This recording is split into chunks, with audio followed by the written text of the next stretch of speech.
Sa dilim ng gabi't pagdaramdam, may naglalakbay pusong sugatan. Ang pangarap ay abot tanaw, ngunit sa puso'y lubang sugatan. Isang marangyang mansyon, nakatayo si Simon sa isang malaking bahay. Isang matandang lalaki na may misteryo sa kanyang mga mata. Ang lipunan ay patuloy na nagkakaproblema. Ang mga nasa kapangyarihan ay patuloy na nagnanakaw at nagpapahirap sa mga tao. Kailangan kong kumilos. Pumasok si Basilio, isang binatang kaibigan ni Simon. Simon, salamin ng pag-asa sa mundong pait at himing ng Simon, ano yung plano? Paano mo ibabalik ng hustisya at kayaan sa aking bansa? Meron akong mga kilala sa mga nasa kapangyarihan. Gagamitin ko ang kanilang kapangyarihan para sa aking sarili lang yun. Ngunit, hindi ba ito mapanganib? Baka ikaw rin may papahanga. Kailangan kong gawin ito. Ang mga tao ay nangangailangan ng pagbabago at ako magbibigay nito. Ang bawat pangarap pilit na hinahanap. Matapos ang kanilang pag-uusap, lumabas sina Simon at Basilio mula sa mansyon.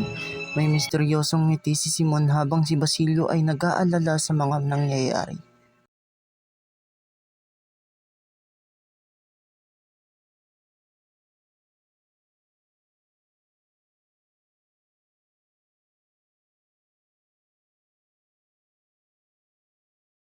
Ano kaya ang plano ni Simon? Napakadelikado ng kanyang mga galaw. Kailangan ko bantayan si Simon. Baka kailanganin niya ang tulong ko sa mga susunod na akbang niya. Dali-dali sila lumabas ng mansyon at nagtungo sila sa opisina ni Gobernador.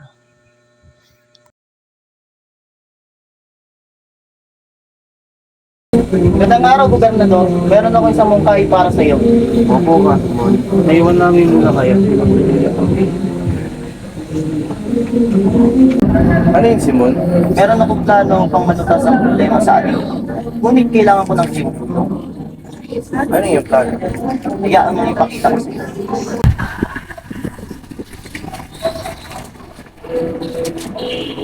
Ito ang aking plano. Isang malawakang programa para sa edukasyon at trabaho at pagunlad sa ating komunidad. Sa kooperasyon ng lahat, mapipigilan natin ang pagwatak-watak sa ating lipunan. Napakalaki ng iyong ambisyon, Simon. Ngunit kaya ba natin itong pondohan? Sa tamang pamamahala at pagtutulungan, tiwala akong magtatagumpay tayo. Maraming salamat, Gobernador. Aasahan ko ang iyong kooperasyon.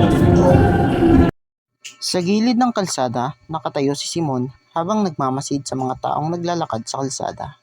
Sa kanyang mga mata, kita ang determinasyon na baguhin ang kalakaran ng lipunan.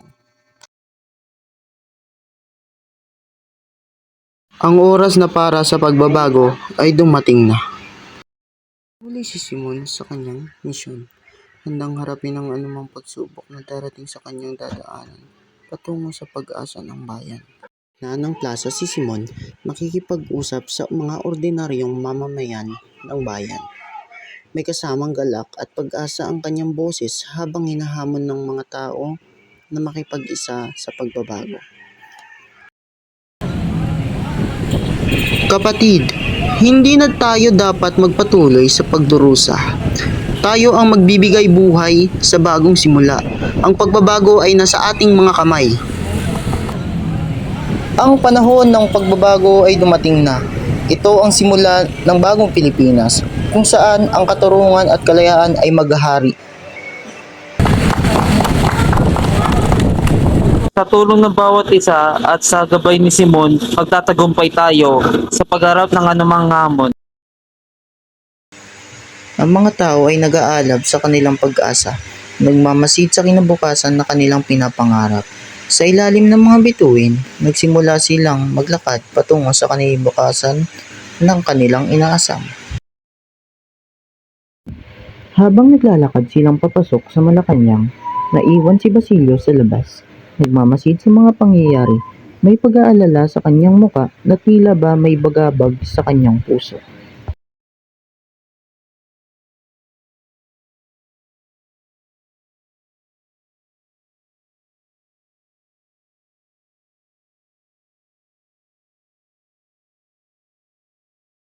Sana ay magtagumpay ang ating hangarin, ngunit hindi ko mapigilang mag-alala sa mga banta na maaaring humarap sa ating landas.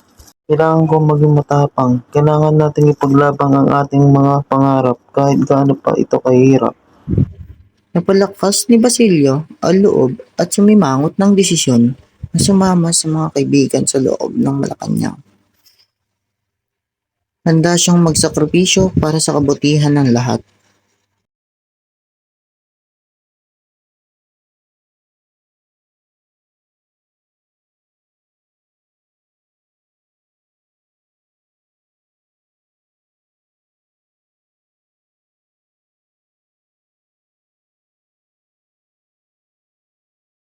Nasa loob ng Malacanang si Simon, handa siyang harapin ang anumang hamon na darating alang-alang sa pag-asa at pagbabago.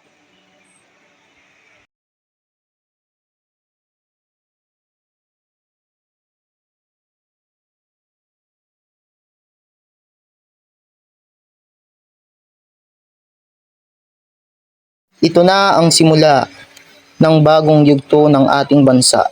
Tayo ang magbibigay ng liwanag sa madilim na kaharian ng katiwalian.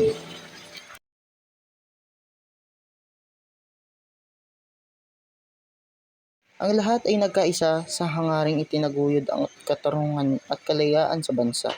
Sa ilalim ng mga ilaw ng Malacanang, nagsimula silang magplano para sa isang mas maayos at makatarungan na kinabukasan.